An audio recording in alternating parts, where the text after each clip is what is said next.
That was Shirley from Billinge and a haunted cat basket. Thanks, Shirley. Harrowing stuff. Yes, hello, avid fans of the spooky and the supernatural. Welcome to your weekly dose of dubious and devilish deeds. With me, your humble host, Spooky Joe. Right, where are we now? Yes, it's time for this week's Tales of Terror. This week we've got Ms. Ursula Beagle from Knowsley and Jack Sebastian from Southport. Give the listeners at home a big hello, you two. Hello. Don't wave, Ursula, they can't see you. Right, sorry. Hello, everyone. Okay, so what have you two got for us this week? Jack, why don't you tell everyone at home a little bit about your Tale of Terror? Oh yes, thank you, Joe. First of all, I just wanted to say I'm a huge fan, so thank you very much for having me on the show.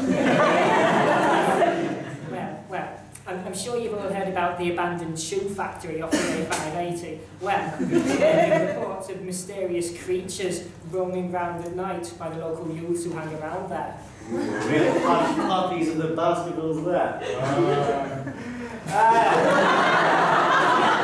Great stuff, Jack. Can't wait to hear all about it. And last but not least, Ursula, what have you got for us? Hiya. Well, mine is actually a personal account. You see, it all started about 3 months ago. Wherever I went, I had this funny feeling that I was being watched, that someone's breath was just on the back of my neck. I've been losing sleep. I think I'm going mad.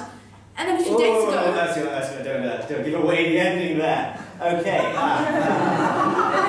let's go age before beauty. Not that I'm hitting on Ursula here. Another harassment case. So, Jack, why don't you go first? Oh, thank you very much, Joe. Picture this. The year is 1963. Shoes as far as the eye can see.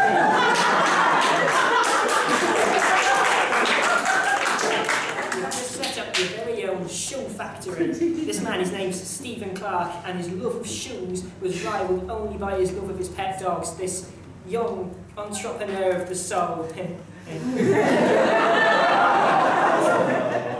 But little did he know, disaster was about to strike. The workers in his factory went on strike.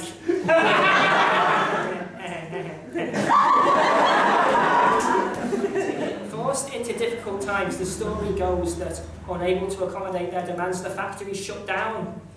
Stephen Clark became a shell of his former self, and he resorted to living in the factory, surrounded by nothing but his shoes and his pet dogs. I'm sorry. Little Joe, do carry on, please. Well, okay, right. Well, a few years later, a routine inspection of the factory found Stephen Clark ripped apart by his beloved dogs. Unable to feed them in his time of need, they'd soon turned feral. Oh yes, you'll be surprised how many dogs turn into wolves when they're hungry enough. Same thing happens to me after I skip breakfast. What the bloody hell was that? Oh, sorry, this place is falling apart. Anyway, Jack, why don't you come on, carry it. Okay. As I was saying, poor Stephen Clark was no more, and when the bailiffs came to remove the shoes, the dogs were nowhere to be found. Ever since, there have been reports of wild howls coming from the surrounding areas, sheep carcasses washing up in the river, local pets going missing, eaten perhaps, or recruited by the wild pack. Who knows? Even as recently as last week, a group of teenage lads reported seeing a large, hairy, feral beast running through the nearby fields.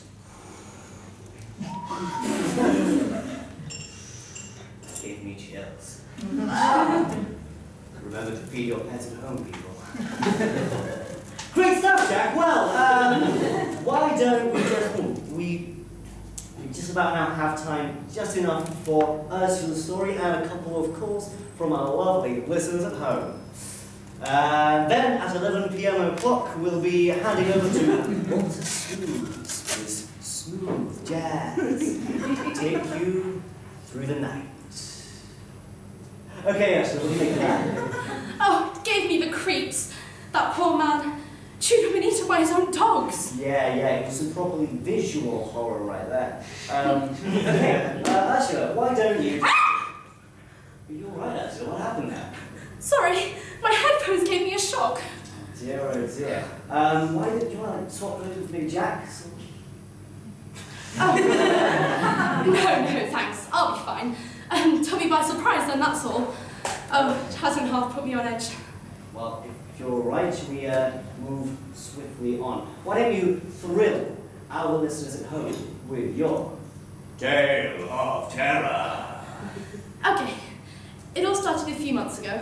I was out jogging before work. I usually do a few laps around the park while it's quiet, you know? Gotta try and lose a few pounds before summer. Oh yeah, tell me about it. Then,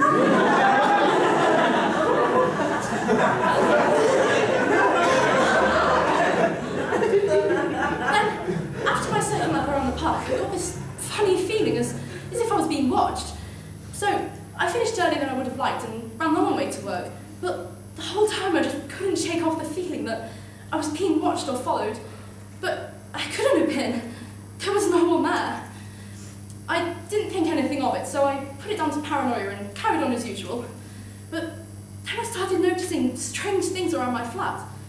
Things would go missing. Batteries from the remote would be removed. The shower would just turn on by itself. I called an electrician and a plumber, but they couldn't see anything wrong with it. I thought I was going mad, to be honest. After all this happened, I started losing sleep, tossing and turning in the night, that sort of thing. That horrible feeling as if someone's breathing on your neck. I packed jogging in outright. I just didn't have the energy. So, anyway, I met up with my mate Adriana a couple of weeks back, but bear in mind I haven't told her any of this, because, to be honest, I didn't want to sound crazy. Anyway, she was talking about some story that she kept hearing on the news, about some fella called Kevin Marley, who, in the 50s, was jailed for a string of attacks on women.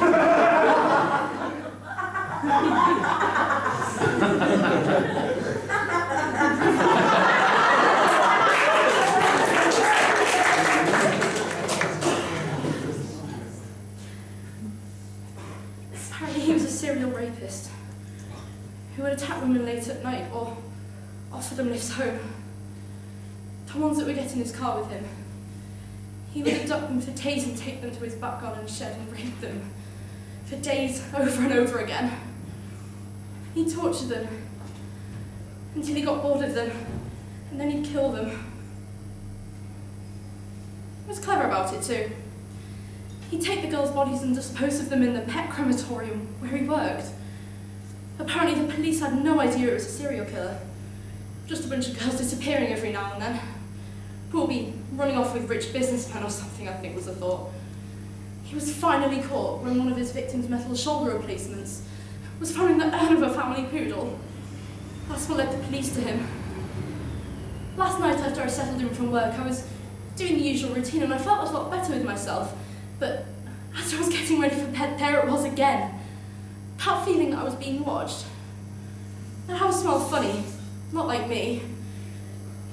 It was blue, with little silver studs on it. Under the bed sheets, a dog collar,